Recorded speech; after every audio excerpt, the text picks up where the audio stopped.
चलते ललित सिया पीर भारत में रामायण जी की कीरत कलत ललित सिया पीर की पावन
गणाधिपन्नं देवाधिपन्नं आराधिक्यं समर्पयामि। श्री पुराणपुरुषोत्तमाय नमः। श्री राजा रामचंद्रदूताभ्यो नमः। हनुमन्तलालदूताभ्यो नमः। श्री दुम दुर्गाय नमः। आराधिक्यं समर्पयामि। ओम यानि कानि, सभी लोग परिक्रमा लगा ले। ओम यानि कानि च पापानि जन्मान्तरकृतानि च तानि सर्वाणि नश्यन्तो प्रदक्षिणायां पदे पदे। बोलो रामायण मैया की जय। जगज्जननी दुर्गा मैया की जय। हनुमंत लाल महाराज की जय। नमः पार्वती पते हर हर महादेव। आइए अब हम और आप सब अपने अपने यथास्थान बैठकर राम कथा का रसपान करें।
यत्र यत्र रघुनाथ की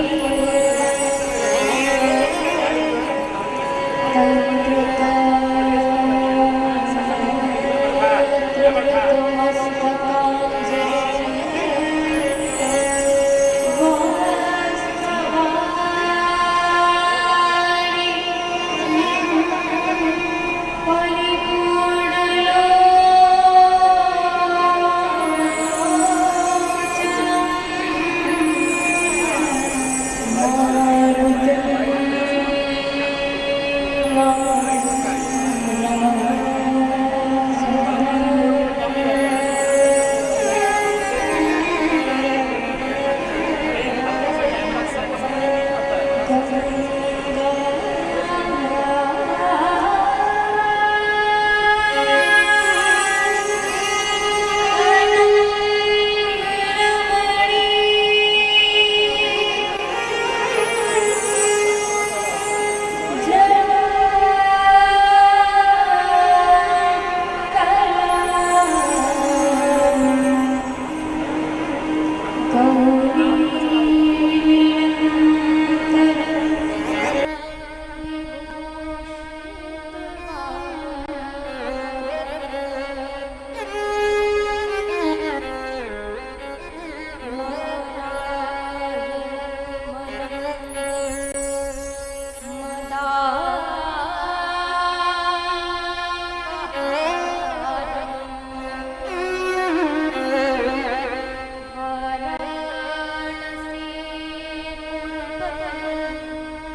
जगनो याद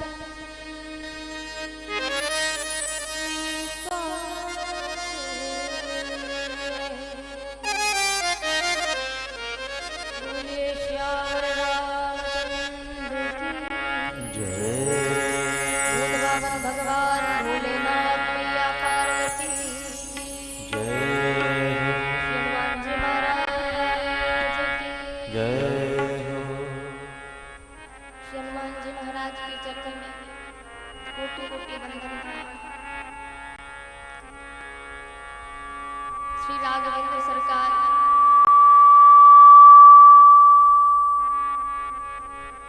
अम्बा परम्बा श्री जानकी जी के चरणों में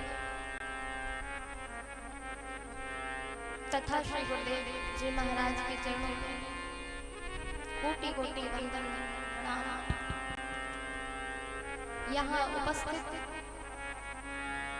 माताएं, बहनें, विद्युत वरेण्य,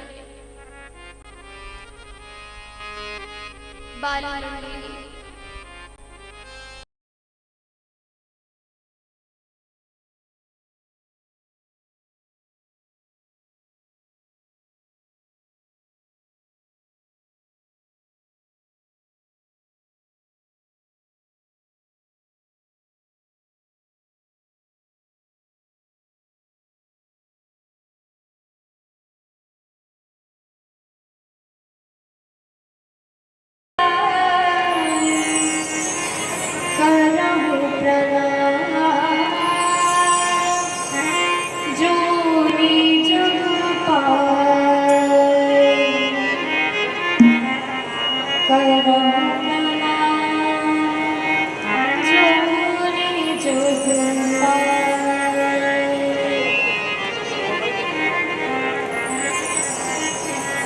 आइए हम सभी अपने मन वाणी को पवित्र करने के लिए 2 बार श्री सीताराम जी का नाम संकीर्तन।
आइए हम सभी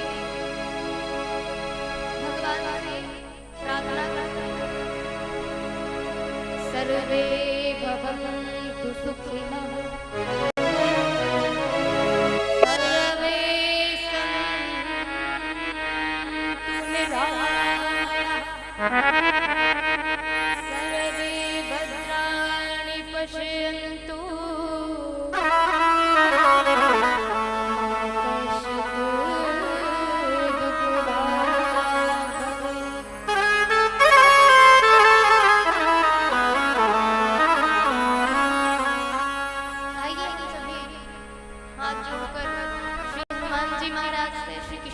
राम जी से प्रार्थना करते हैं। अपनी शरण प्रभु सदा रखना,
जल ही बनाना।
मुझ सा नहीं को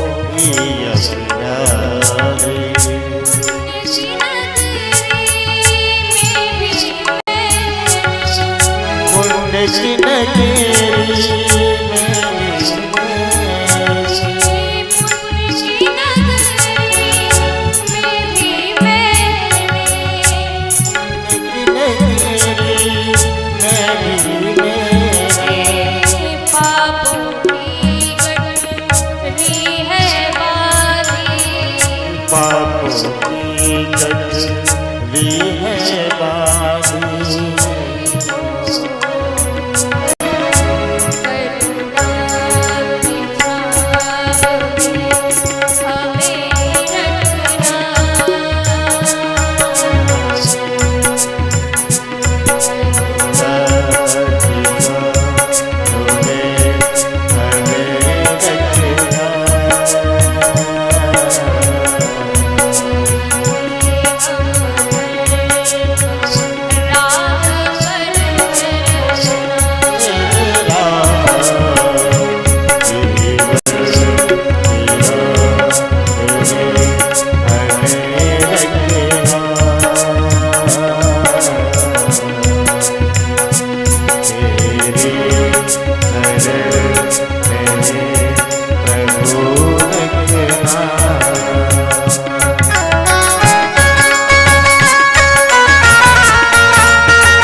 नवरात्रि के महाशुभ अवसर पर हम आप सभी आज से लेके 11 तारीख तक भगवान के पावन पुनीत चरित्र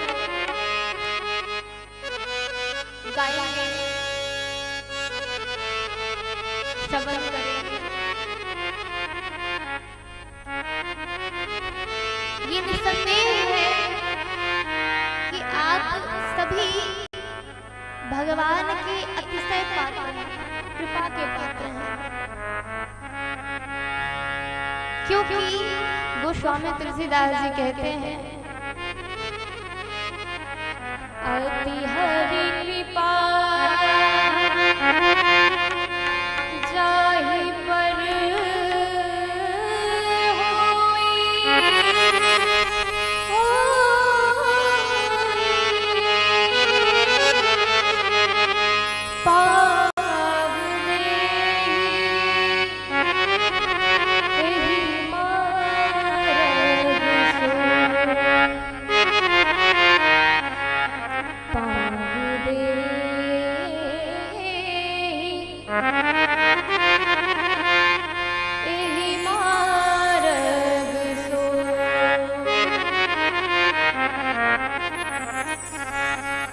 भगवान की जिस पे अति हरि कृपा होती है,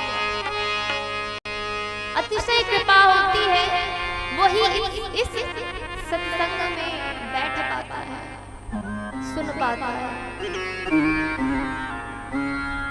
ऐसा भी होता है कि हम यहाँ पंडाल में आकर बैठ जाते हैं, पर जिस पर भगवान की कृपा ना हो महाराज, तो बैठे बैठे भी उसका मन घर परिवार में लगा रहता है कि अभी मेरी बहू क्या कर रही होगी, अभी मेरी लड़की क्या कर रही होगी, घर में भोजन बना होगा या नहीं बना होगा, आदि आदि बातों को माताएं बहनें या पुरुष वर्ग दोनों पर यह नियम लागू होता है।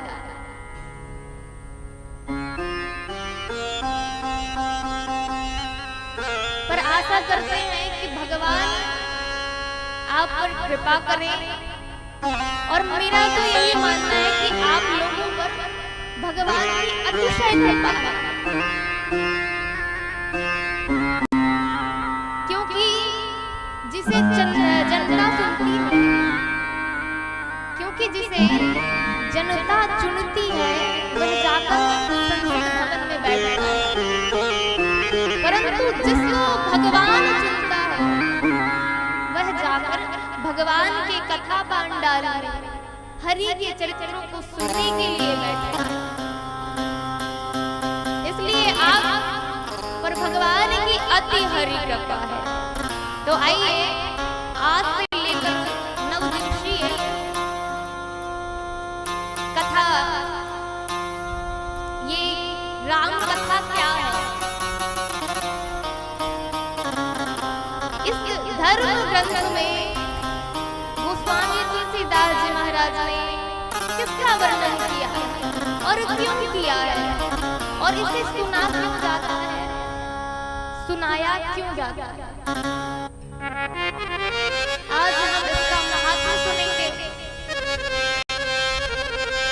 गोस्वामी तुलसीदास जी कहते हैं कि जिस धर्म ग्रंथ को हम सुनते हैं, पढ़ते हैं और गायन करते हैं, इसका नाम क्या है?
श्रवण पाई अभीष्टा।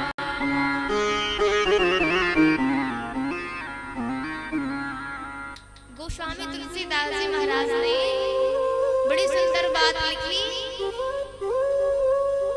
इसका नाम रामचरितमानस तो है, पर सुनने से क्या मिलता है महाराज?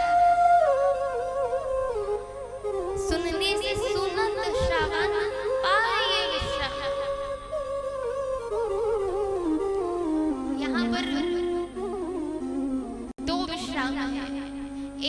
विश्राम होता है जब हम थक हार के सो जाते हैं, पर संकेत यह करता है कि जो भगवान का पावन पुनीत चरित्र है उससे उसको सुन लेने से ये दोनों विश्राम मिल जाते हैं।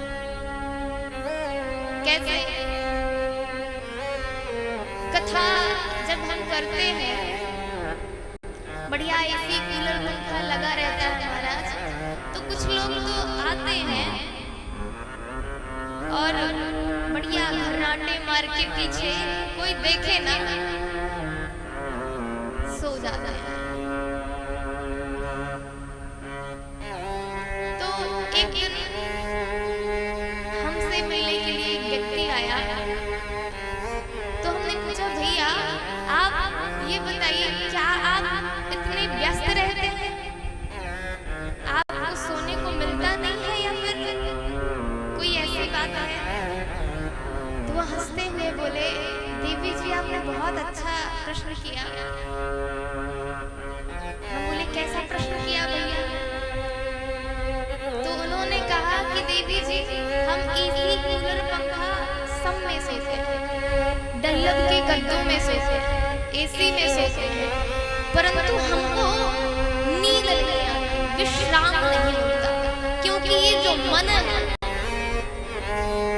ये हमारा हृदय है, वह विषाग्नि में जलता रहता है, जलता रहता है, जलता रहता है, और पल भर के लिए भी हमें शांति नहीं मिलती, और जब शांति नहीं मिलती तो नींद कहाँ से आए? परंतु जब हम कथा पंडाल में आते हैं तो प्रारंभ होते ही हमें इतनी बढ़िया नींद आ जाती है देवी जी। तब मैंने समझा कि जो जीव के पाप होते हैं, कहते हैं तुलसी पिछले पाप ते हरि चर्चा न सुहात, हरि चर्चा न सुहात। उस जीव ने इतने पाप कर्म कर रखे होते हैं, उसको बाहर शांति नहीं मिलती, परंतु जहाँ पर भगवान का नाम, भगवान के पावन चरित्रों का गुणगान होता है महाराज, तो उसके पाप जो क्षणिक भी कम हो गए, तब उसे विश्राम मिल जाता है। तो यहाँ पर गोस्वामी तुलसीदास जी कहते हैं कि रामचरितमानस में 7 कांड हैं, बालकांड, अयोध्या कांड, आरण्य कांड, किष्किंधा कांड, सुंदर कांड, लंका कांड और उत्तर कांड, और यही सभी 7 कांड सप्त प्रबंध सुभग सोपाना ज्ञान नयन निरखत मन माना, सप्त प्रबंध सुभग सोपाना ज्ञान नयन निरखत मन माना। और बहुत सुंदर बात लिखी, क्या कहा? एहि महारुचिर सप्त सोपाना रघुपति भगति केर पंथा, रघुपति भगति केर पंथा।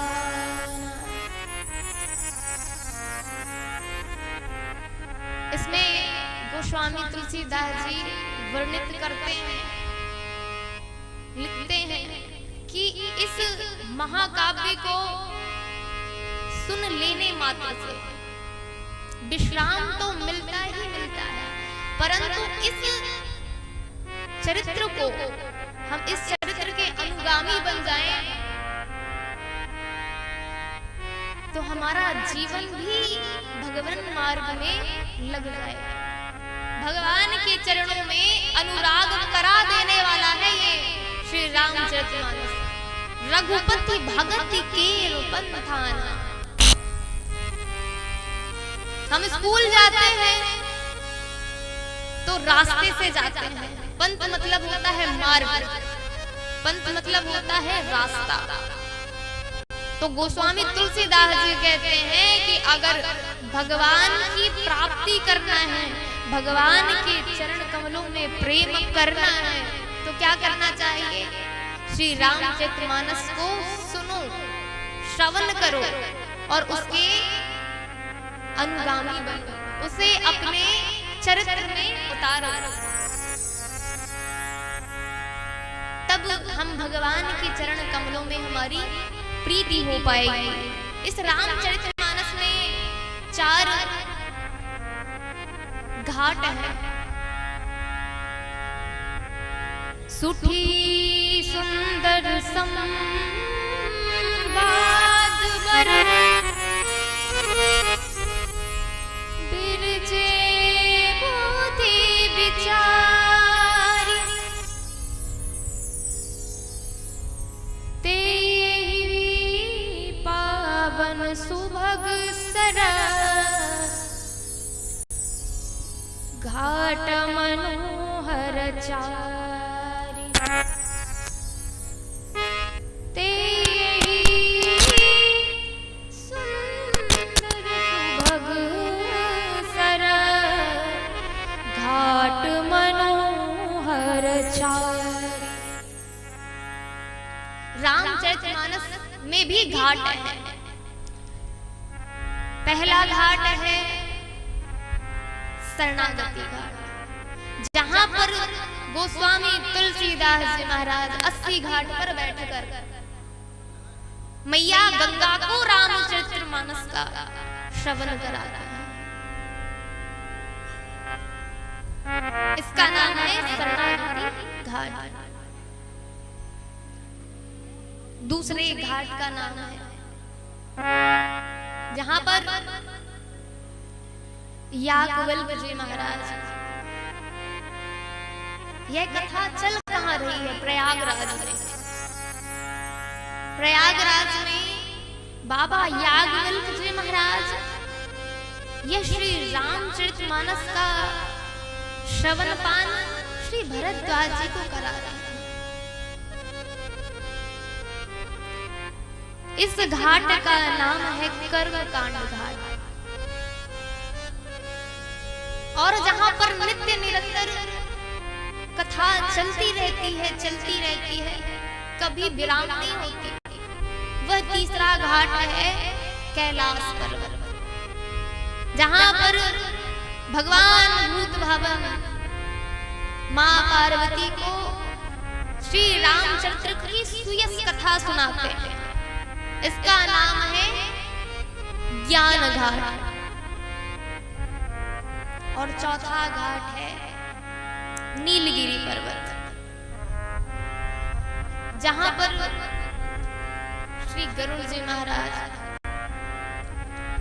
सुनते हैं और बाबा कागभूषण जी सुनाते हैं। अब यहाँ पे बड़ी विलक्षण बात आई कि कागभूषण अर्थात कौवा, ये कौवा कैसे मधुर मधुर चरित्रों का वर्णन कर सकता है।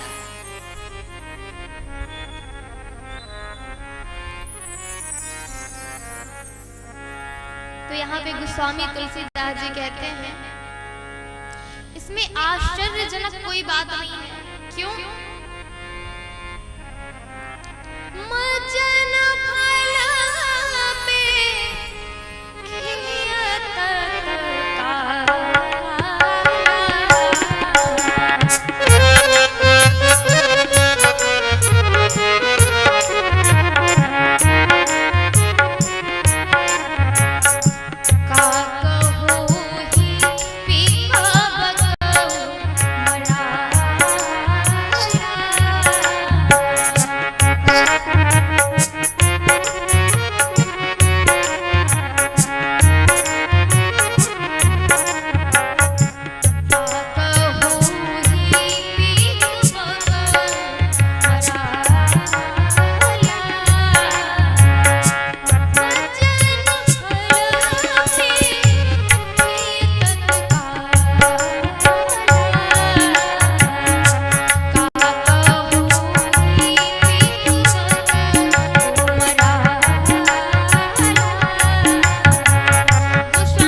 यहाँ पर गोस्वामी तुलसीदास जी महाराज लिखते हैं कि हंस चांडाल बन जाए और कौवा मधुर गान करके बोलने लगे। कौवा कैसे बोल रहा है मधुर गान? जब यह रामचरित महिमा का श्रवण किया कागभूषण दास जी ने तो वह उनकी मनोवृत्ति बदल गई, क्योंकि जब भगवान का दर्शन हो जाता है महाराज तो राघवेंद्र सरकार गोस्वामी तुलसीदास जी कहते हैं शबरी जी के चरित्र में, मम दर्शन फल परम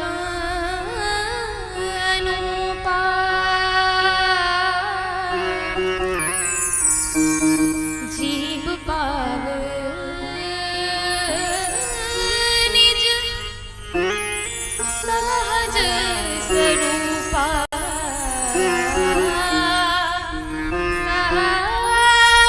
सहज स्वरूपा।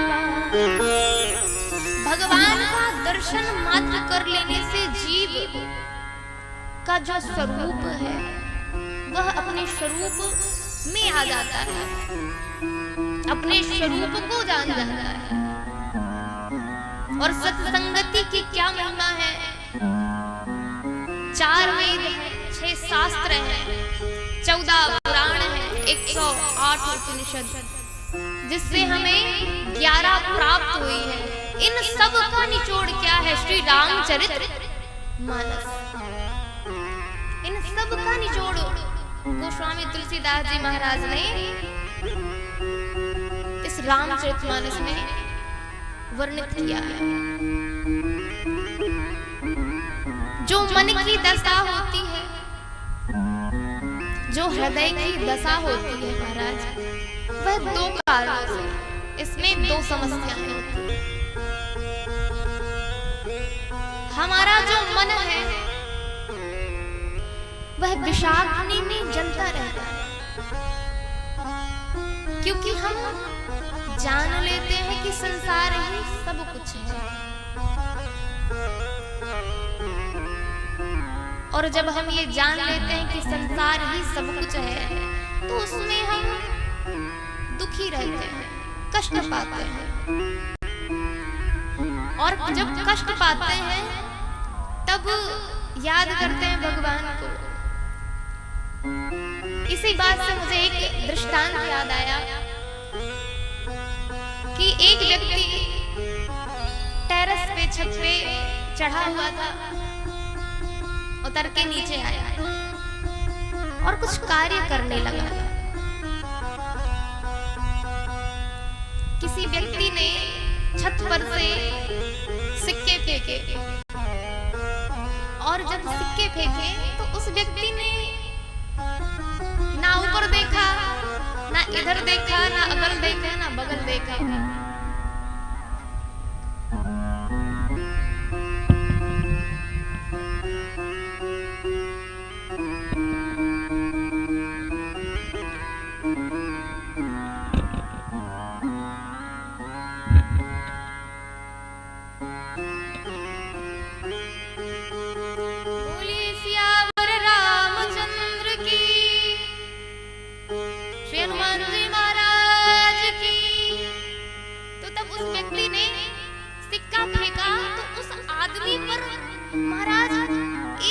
प्रभाव नहीं पड़ा। किसने फेंका, क्यों फेंका, उसे कोई मतलब नहीं। उसने उठाया और जेब में रख लिया। फिर सोचा कि दूसरा फेंकता हूँ, शायद बड़ा वाला नोट फेंकता हूँ, फिर पूछे देखे। दूसरा नोट फेंका गया, तब भी यही प्रक्रिया रही कि उसने उठाया और जेब में रख लिया। तो उस व्यक्ति ने जो छत में खड़ा था, उसने सोचा कि मैं कुछ बहुत सारे नोट फेंकूं, तब ये मुझे देखेगा। और फिर उसने बहुत सारे नोट निकाले और टेरेस के ऊपर से, छत के ऊपर से नीचे की ओर फेंक दिया। उस व्यक्ति ने फिर भी नहीं देखा महाराज कि कौन फेंक रहा है, क्यों फेंक रहा है। उस उसने नहीं देखा। तो टेरेस पे चढ़े व्यक्ति को गुस्सा आई और उसने उठाया ईंट और उसके सर में दे धाम कि तुझे मैं कब से फेंक रहा हूँ, सुख ही सुख दिए जा रहा हूँ, सुख ही सुख दिए जा रहा हूँ। तू ये भी नहीं देख रहा किसने फेंका, क्यों फेंका। इसी प्रकार है जीव। भगवान थोड़ा थोड़ा थोड़ा थोड़ा सुख भेजते हैं, पर हम सुख में भगवान को याद नहीं करते। और जब दुख पड़ा तब हम कहते हैं सुख के सब साथी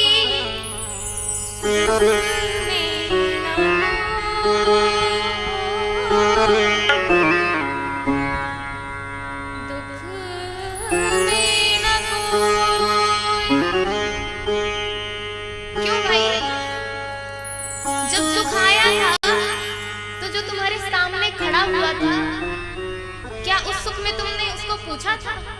नहीं पूछा था। तो अब जब दुख आया तो आप क्यों किसी से पूछ रहे हो या कह रहे हो कि सुख के सब साथी? जितना सुख में फूले थे भैया उतना दुख में भी फूले। तो जीव भगवान को तब याद करता है जब उसके पास दुख कष्ट मिलते हैं। पर यहाँ पे गोस्वामी तुलसीदास जी महाराज कहते हैं कि ये जो दुख है काहू न को सुख दुख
जीवन में अगर दुख आया है तो वह आपका कर्म है,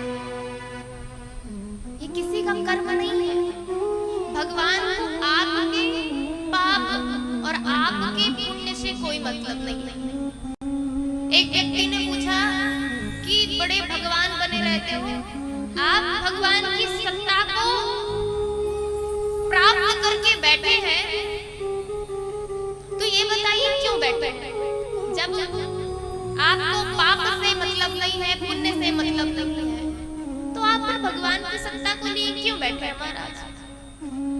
तब भगवान ने कहा कि भैया सुनो, हम जो बात कह रहे हैं ना, आप लोग भी बड़े ध्यान से सुनिएगा।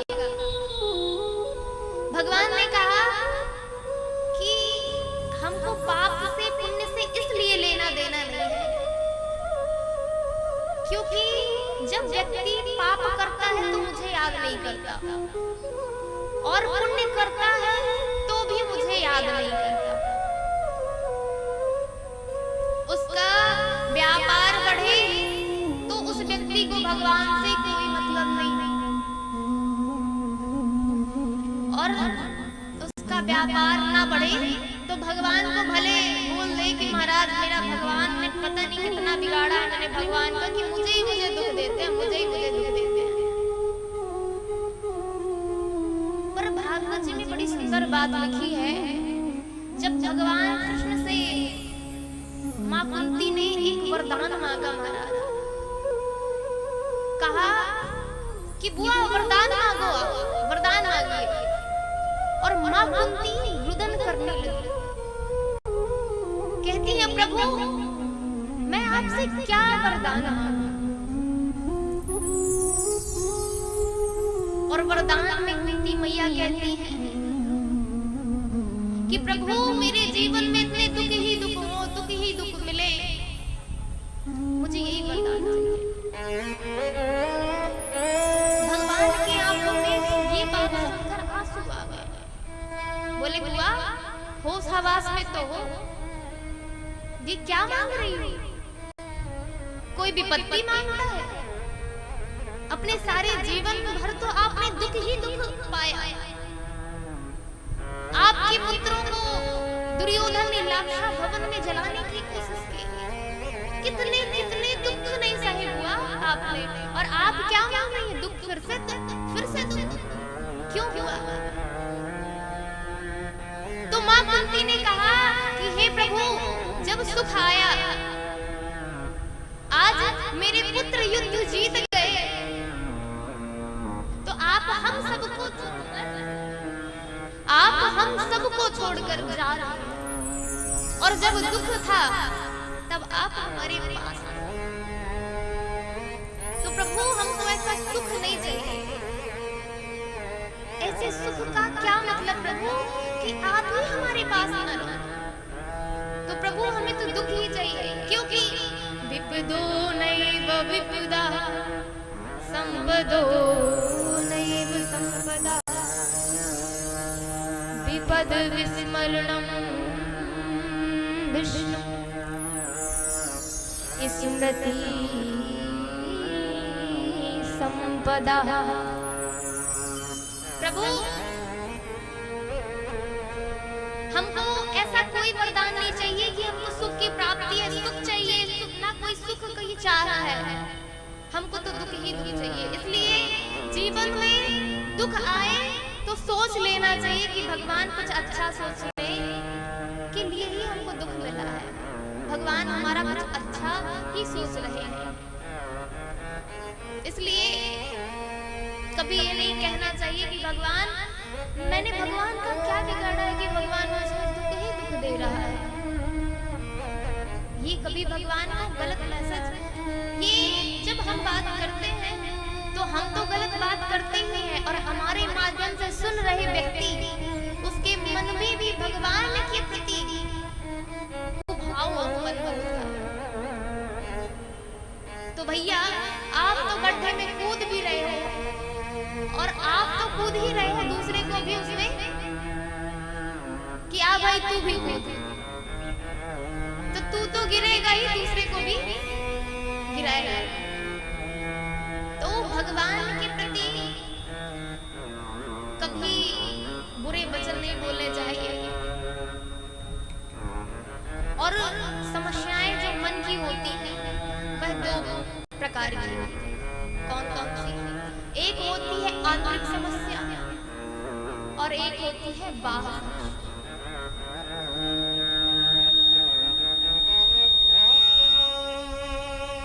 जो बाह्य समस्या होती है महाराज, वो शासन, अनुशासन, प्रतिबंध, इन सब से हम ठीक कर सकते हैं।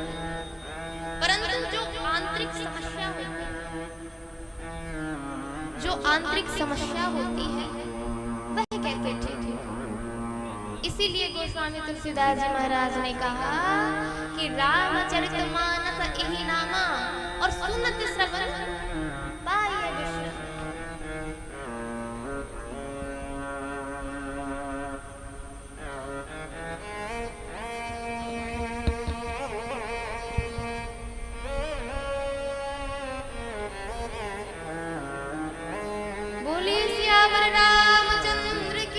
जय। तो आंतरिक समस्या कैसे खत्म? हमारे मन को गोस्वामी तुलसीदास जी कहते हैं,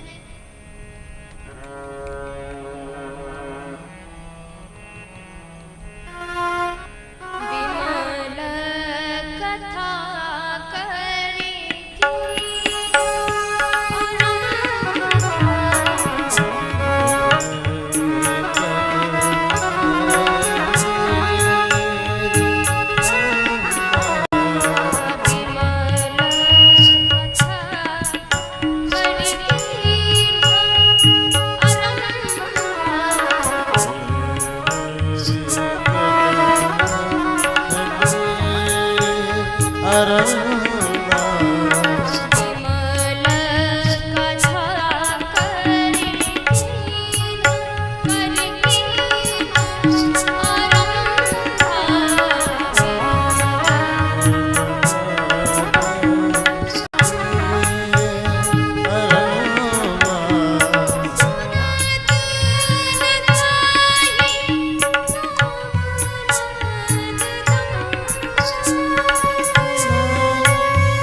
भगवान को दया आई, वह भी दे दिया।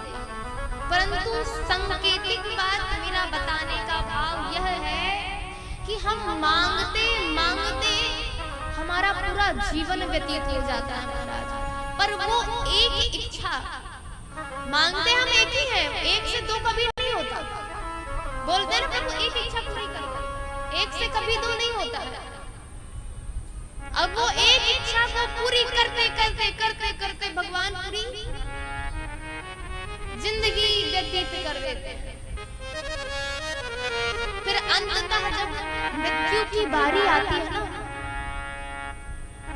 मृत्यु की बारी आती है, तब उस जीव को पता चलता है महाराज जो करना था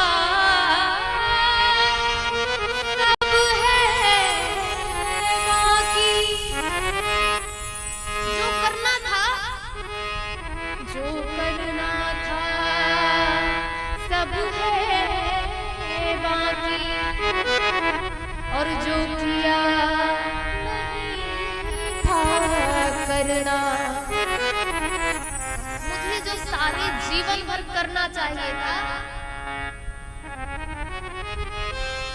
वो मैंने सारी जिंदगी व्यतीत कर दी, परंतु वह कार्य मैंने नहीं किया। वो कार्य किया जो मुझे नहीं करना चाहिए। अंततः उसे पछतावा होता है। पर होता क्या है, अब पछताए होत का जब चिड़िया चुग गई थी। तुम्हारे जब मृत्यु का समय आ गया तो तुम पछता भी लोगे, तो कौन सा तुमको पुनर्जन्म मिल जाएगा। तुमने पाप किए होंगे तो तुमको 84 लाख योनियों में किसी भी योनि में डाल देंगे भगवान। इसलिए समय रहते समझ जाइए, क्योंकि आज का जो संसार है महाराज, वो ज्ञान परमता में इतना खुद को काबिल मानने लगा है कि किसी से बढ़ के ये जो भागवत ग्रंथ है, धर्म ग्रंथ है, उन पर भी आज के युग में उंगली उठने लगी है। कि गोस्वामी तुलसीदास जी कहते हैं कि सकल ताड़ना के अधिकारी लोग रामचरितमानस पे भी उंगलियां उठाने लगे। क्यों भाई? इसका आप आचरण जो भगवान ने किया है आप उतार तो नहीं रहे, और जो उतार रहा है उसको भी मन भ्रांति कर रहे हैं। और सही बात तो ये है, को न कुसंगति पाई न साई। कुसंग में भला किसकी बुद्धि नहीं चकरा जाती है। कुसंग पाकर भी अच्छा व्यक्ति, मंथरा ने मैया कैकेयी को जब मन का मंथन करके, मंथरा ने क्या किया है, अपने मंथन से मैया कैकेयी जी का मन मंथन कर दिया और उनके विचार बदल गए। इसलिए हमारे जीवन में काम, मद अर्थात होता है अहंकार। दंभ का मतलब होता है झूठ फारे। तो इसको कैसे दूर करें? शुकाचार्य जी महाराज भागवत जी में कहते हैं, देहेस्तिमांस रुधिरे धीमतिम त्यजत्वं जाया सुतादिषु ममता विमुच्य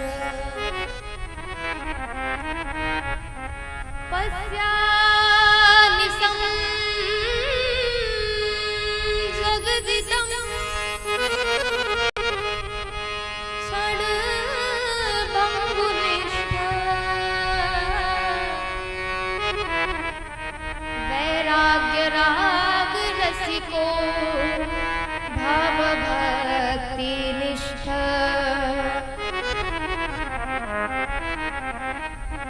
वैराग्य राग रसिको भवभक्तिनिष्ठ। आइए हम एक बार, क्योंकि कभी कभी ऐसा होता है कि हम जब कथा में जाते हैं तो बोलते हैं दीदी कथा तो आप बहुत अच्छे सुनाती है, पर भजन भी बहुत अच्छा सुनाती है।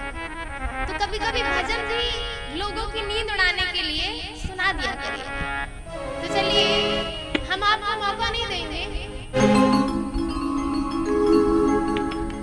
उतुर मन दर्पण कहना, उतुर मन दर्पण कहना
आज प्रथम दिवस है।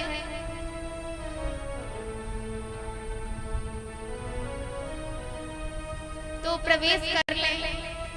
अभी तो हमने महात्मा जाना, आइए शुरुआत करते हैं आज। गोस्वामी तुलसीदास जी महाराज अब मंगलाचरण करते हैं, वंदना करते हैं। कैसे करते हैं? वरदाना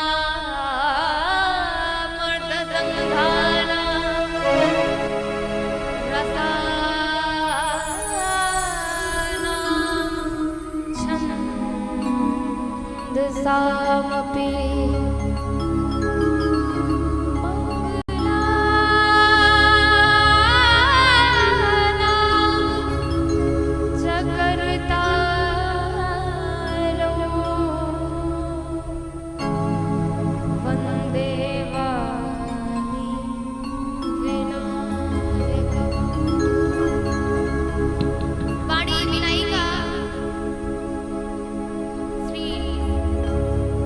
अंबा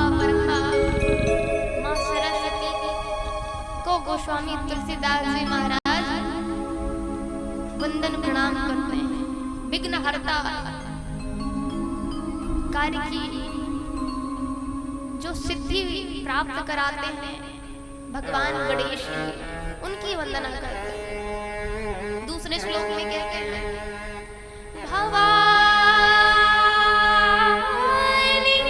शंकरो वंदे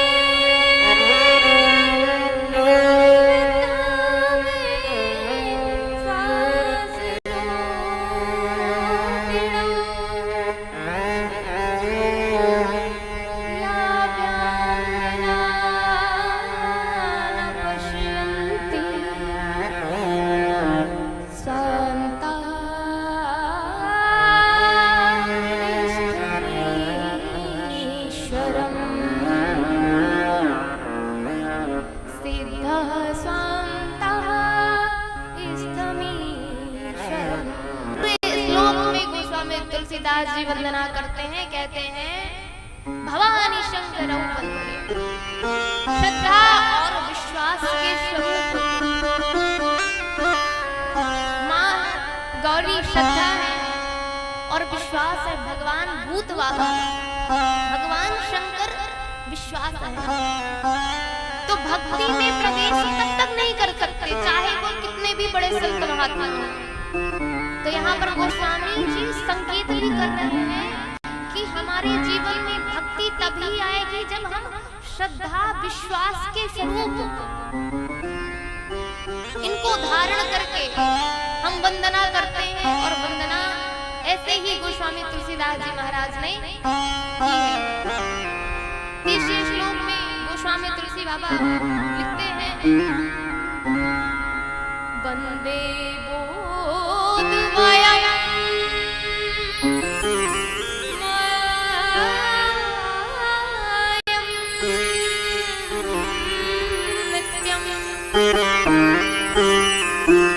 गुरुं शंकररूपिणं यमाश्रितो हि वक्रोऽपि चन्द्रः सर्वत्र वन्दते। भगवान शंकर को प्रणाम करते हैं, वंदना करते हैं और क्या कहते हैं कि जो बोध है, बोध क्या है? संसार में रह के जान लेना कि हमको संसार से प्रेम करना चाहिए या भगवान से प्रेम करना चाहिए, यही है। क्योंकि गो गोचर जहाँ लगी मल जाई, सो सब माया जाने पाई। हमको जान, अगर हमें यह चीज पता चल गई कि हम जो संसार में रहे हैं यह सब माया है और इस माया से परे वह परमात्मा है, यह है बोध। चौथे श्लोक में हनुमान जी महाराज की वंदना करते हैं और वाल्मीकि जी की वंदना करते हैं। छठवें श्लोक में कहते हैं वसुवर्ति विश्वमखिला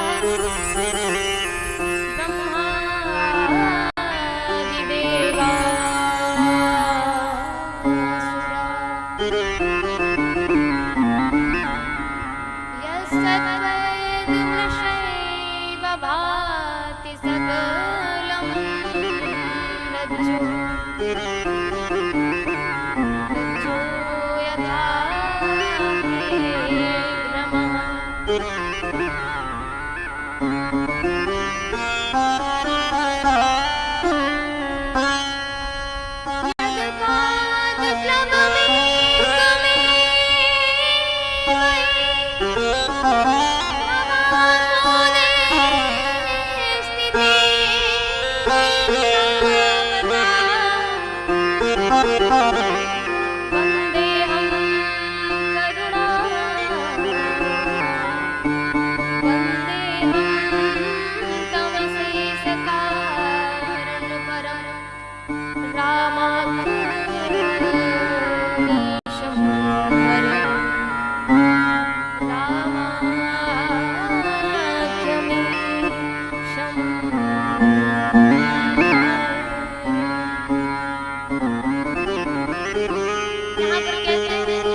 ब्रह्मादिदेवासुरः। हम यह समझते हैं कि ब्रह्मा जी भी भगवान है। नहीं, भगवान नहीं है, वह भी भगवान की बनाए हुए हैं। परमात्मा तो ब्रह्म है, परमात्मा ना ब्रह्मा जी है, यह भगवान के बनाए हुए हैं। और ब्रह्मा जी ने हमको रचा, हमको बनाया। तो कहते हैं कि यस्य द्वैतम शैव भांति शकलम रज्जो यथा हे ब्रह्मा, कि हम इस संसार में आकर इस संसार में डूब जाते हैं और हमको ये लगता है कि ये घर पुर नारी पति पत्नी भाई बहन ये सब हमारे हैं। ये वैसा ही है कि जिस प्रकार अंधेले में एक रस्सी, अगर अंधेले में रस्सी अगर पैर में पड़ जाए महाराज, तो हमको यही लगेगा कि कोई सांप आ गया है हमारे पैर के नीचे। पर जब वो प्रकाश पुंज आ जाता है तब हमको पता चलता है कि ये तो रस्सी है केवल, तब हमको बहुत पता चलता है। इसी प्रकार कि जब हम जान जाते हैं खुद के स्वरूप को, तब हम इस संसार में रहकर भी नहीं रहते। इसलिए किसी ने कहा है कि मेले में अकेला और अकेले में मेला। रहते तो हम संसार में हैं, पर हम संसार जिस प्रकार एक नारियल, कच्चे नारियल को देखिए कि वह उसका जो खोखला होता है, जटा होता है, उसकी जो खोपड़ी होती है उससे चपका रहता है। क्यों? क्योंकि वह कच्चा है, वह अभी पका नहीं। परंतु जब पक जाता है तो वो हर चीज से असंग हो जाता है। इसी प्रकार परिपक्व हो जाते हैं महात्मा, संसार में रहकर भी संसार से असंग हो जाते हैं। संत का मतलब क्या है? जिनकी सभी इच्छाओं का अंत हो जाता है, वही है संत। तो गोस्वामी तुलसीदास जी महाराज 7वें श्लोक में कहते हैं, नाना पुराण निगमागम सम्मतम यद रामायणे निगदितं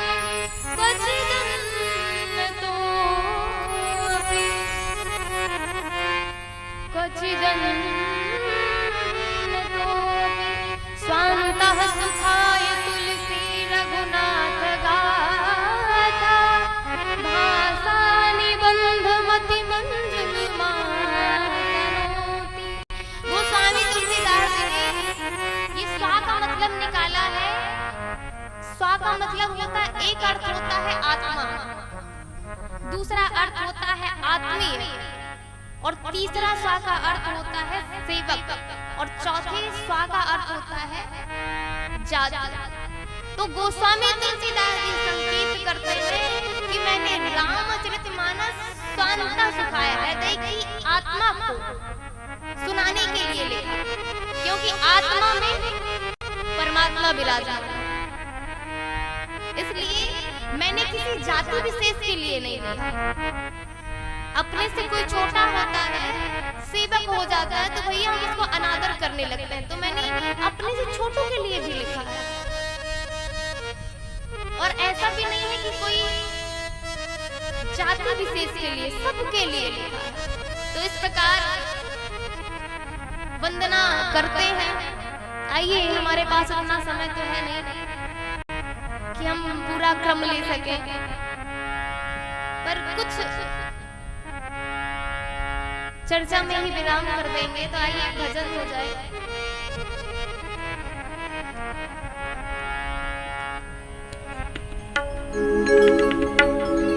दान पुण्य सबका मतलब क्या है? भगवान की प्राप्ति। सबका मतलब है भगवान की प्राप्ति। और हमारा मन भगवान में लग रहा है, और भगवान में कैसे लगेगा? कहते हैं यद फलम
मोर सुहाए तेरा परमारथ बन जाए तेरा परमारथ जाए तेरा परमारथ बन जाए तेरा परमारथ बन जाए तेरा परमारथ बन जाए बिना रंग कर रहा है ओ जय जय राम कथा जय जय राम कथा जय जय राम कथा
तुलसीदास जी महाराज ने, अब इतना समय तो नहीं है पर आइए कुछ विशेष बातें हैं प्रथम दिवस की, वह बोल देते हैं। जो सुमिरत सिद्धि होय रामा, जो सुमिरत होय रामा, गणनायक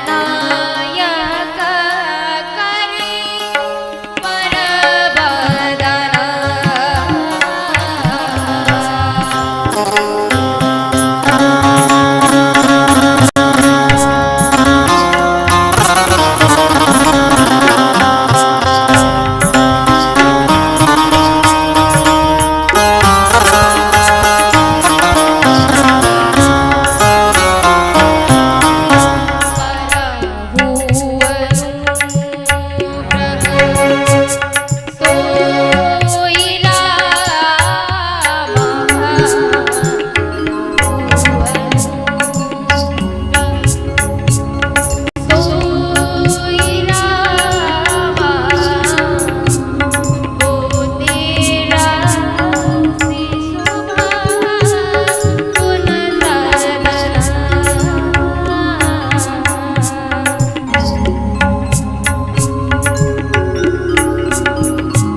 संकीर्तन, इसके बाद विराम, वाणी को विराम।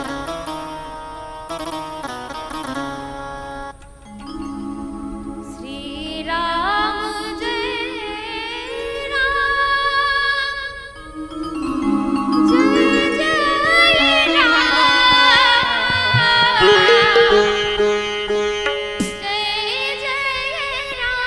जय राम, जय जय राम,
श्री राम जय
आइए सभी लोग यथास्थान अपने स्थान पर खड़े हो जाएं और रावण मैया की आरती, माँ पराम्बा आदि शक्ति की आरती में सम्मिलित होकर पुण्य लाभ अर्जित करें।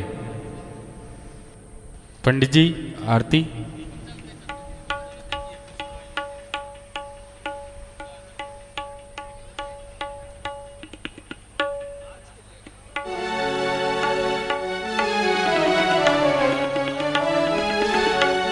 ओम हरे ओम ओम चंद्रमा मनसो जात चक्षुः सूर्यो जायता सूत्राणद्वय शपाणशमुखा दग्निरजायतः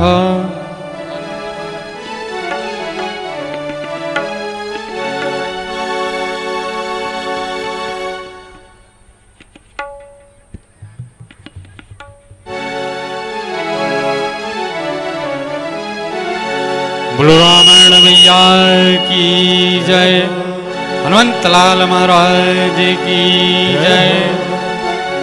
हे राजराम आपकी आरती गाओ, हे राजराम आपकी आरती उतारो, आरती उतारो प्यारे आपको मनाओ, आरती उतारो प्यारे आपको मनाओ, हरे मेरी आरती उतारो, अवध बिहारी तेरी आरती गाओ। कनक सिंहासन राजत जोड़ी, कनक सिंहासन राजत जोड़ी, दशरथ नंदन जनक किशोरी, दशरथ नंदन जनक किशोरी,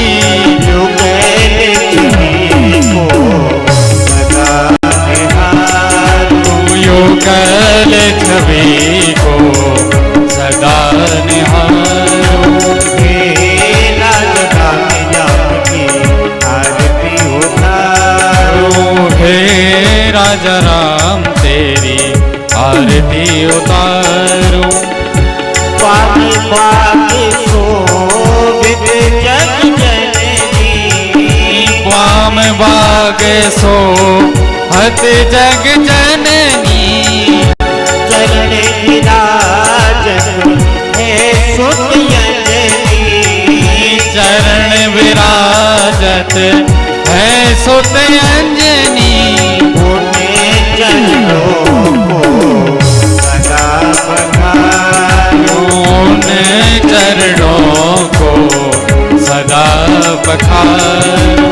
हे राजराम आपकी आरती उतारो, हे राजा राम तेरी आरती उतारो, आरती हनुमत के मन भाए, आरती हनुमत के मन भाए, राम कथा नित शिव जी गाए, हे राम कथा नित शिव जी गाए, राम कथा नित में उतारो, राम कथा में मन में उतारो, हे राजराम आपकी आरती उतारो, हे राजा राम तेरी